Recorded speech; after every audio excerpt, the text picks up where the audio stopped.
So yesterday I was on YouTube and I saw a video from a news station about a man that lost his home and his 3 pets to a lithium-ion battery fire. And I thought, oh no, that's so horrible. Let's see what happened. And the more I watched this video, the more angry I got because it just shows that this guy is not the victim. He caused it and he killed his pets. And then all the comments down below were also ignorant. And I've been seeing this a lot, especially here in America. A lot of Americans are very ignorant when it comes to lithium-ion batteries. So first, here's a clip of the actual fire starting and the lithium battery when it exploded. Everything else was just blown out. That was where the fire started. The floor now caved away. Video from his office showing where the destruction came from. Lithium-ion batteries for a new drone he bought were charging on his desk.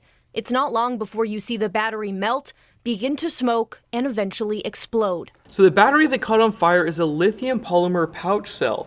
These batteries do not have a battery management system to protect them. So every time you charge them, you manually do it with a hobbyist manual charger. Something like this, and this is made to charge them, but you have to set the right voltage. If you don't, it can always catch these batteries on fire. You have to do it perfectly every single time. Also, with this type of battery, you need to balance charge it every time. You can actually hook it up to this and not balance charge every single time. So guess what? If I connect the XT60 connector and not the balance cable, but then I charge it up and there's a severe imbalance, one of the cells will catch on fire. And that's because these are cobalt-based batteries, so they have a self-propagating thermal runaway effect. I didn't think a battery that size would take my house down in 45 minutes.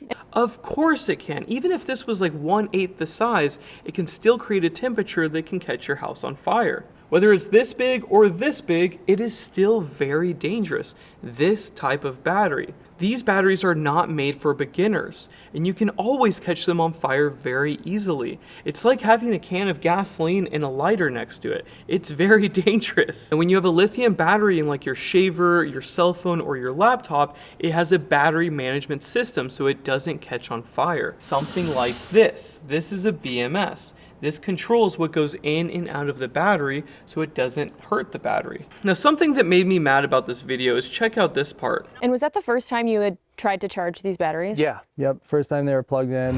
First time they were plugged in, guys. First time. So he did not program this correctly the first time, and of course it caught on fire the first time. Anyways, let's continue. There's another part of this clip I want to show you. Thankfully, Dustin, his wife, and his 4 kids weren't home when the fire broke out. His 3 pets not surviving the flames. I was really close to just getting back in bed because I wasn't feeling very good. I don't know what made me change my mind, but pretty wild how fast everything happened. You weren't feeling good, so you did not go to bed when you're charging one of these, so you left your house with your pets inside? What? And that makes it seem like he's the victim and that's why his pets died? This guy killed his pets. These batteries have very specific instructions and you can read it right on the battery. Charge with a 1C rate, so that means I can charge this to full in 1 hour. Never overcharge or over discharge the battery. Why? Because it doesn't have a BMS to protect itself. Never surround the battery with flammable objects. Look at where he has his battery charging. There's paper everywhere. And some people in the comments said that these need ventilation to charge. I was like, no, it doesn't. Or one person said that because it's not connected to a surge strip, that's what caused the fire. That is absolutely wrong. It's because he overcharged it. And you can see in the video that all the cells poofed out because he overcharged the whole pack. He didn't overcharge one cell. It wasn't unbalanced and also was the first charge, so I wouldn't expect that to happen. But he overcharged it because he set the voltage too high. Next, explosion may happen if damaged or disposed of in a fire. Absolutely. Next, charge the battery to 3.8 volts per cell. You can easily connect just the XT60 connector and not the balance cable and charge this up to any voltage that your charger allows for, which again, can always catch these on fire every single time. The lithium polymer pouch cells like this one have a cobalt-based chemistry. So once these set off and they start creating heat, they create a lot more heat very quickly. And regardless of the size, like I said, it will always catch your house on fire or anything around around it. The temperatures that this thing can create are insane. But this type of battery is actually used in cell phones sometimes, but guess what? It has a battery management system. That's why the cell phones are not catching on fire. This is another example of a consumer product with lithium polymer pouch cells. It's really flat and really thin, and it has some very dangerous cells inside. But guess what? Nothing will happen to this. It will never catch on fire because it has a built-in protection circuit. Now, if I toss this into a fire, or I drive a nail through it, or I run over it with a car, these pouch cells can catch on fire if you physically damage it. Now these thicker ones, this is probably cylindrical cells. But guess what? If you physically damage this, like driving a nail through it or you put it into a fire, yes, it will catch on fire. But using them as normal or connected to a charging source for literally years on end will not hurt these. You'll have a faster degradation rate, but these will never catch themselves on fire. Because in the comments, everyone was saying, yeah, that's why you don't leave things connected to the charger. It's like, no, that's not how it works at all. You can leave this connected for the next 10 years and it's not going to catch on fire. It has a protection board circuit inside. Now, when it comes to electric vehicles, in America, we use cobalt-based chemistries, unfortunately, but the majority of the world actually uses lithium iron phosphate, and it's considered a non-combustible chemistry. And I have a whole other video that talks about that. Also, if you have large batteries for home solar storage, I used to make lithium polymer batteries on this channel, but they're too dangerous, so I took all those videos down. Because if you don't run it with a good BMS, it can catch your whole house on fire very easily. So that's why we use lithium iron phosphate, because people make mistakes. And I'm talking some big mistakes. People will use Tesla battery modules, very dangerous, without a BMS.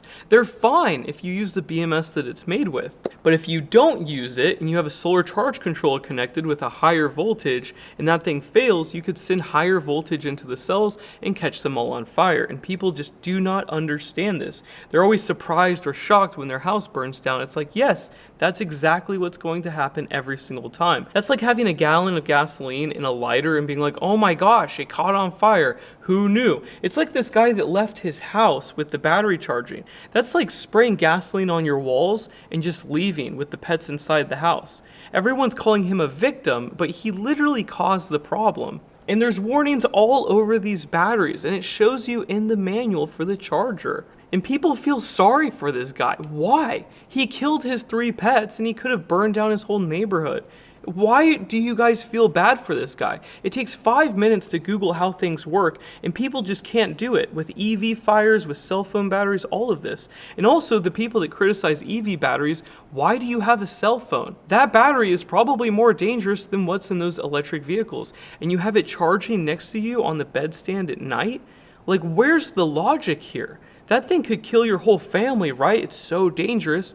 I just don't understand it. Everywhere I go, every single day, everything is lacking logic.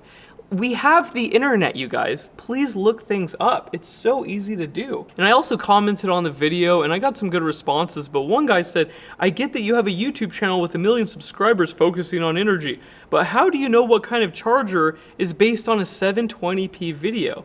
You look at it. Use your brain, people. Come on. Like this kind of stuff, and people upvote his comment. Why?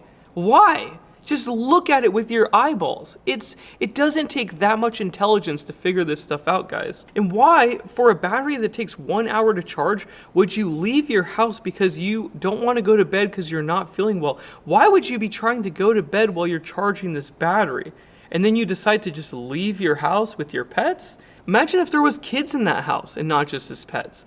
Like, no one's blaming this guy. They're like, oh, that's so sad. Oh, poor guy. It's like, no, this guy is the problem. He's the problem. It's not the battery. That's like blaming gasoline for a fire. It's not. It's the guy. Anyways, these batteries are very safe if they're used properly. The number one thing that screws them up is if you physically damage it. Like if you're in an electric vehicle and you get into a crash and it actually reaches the battery pack, you need to dispose of it. But simply charging or discharging your phone or an EV, if it's not physically damaged, is not going to catch it on fire. People need to understand this. It's actually holding our society back. And these batteries are everywhere. Aren't you guys curious about how they work? Don't you want to know how the things around you work? Like, I don't know why people don't just Google it. Everything I'm saying is not special or new. It is basic knowledge for lithium-ion batteries. So anyways, I will stop ranting. Thank you so much for watching. And yeah, I hope you guys learned something from this video, and I will see you in the next one. Bye.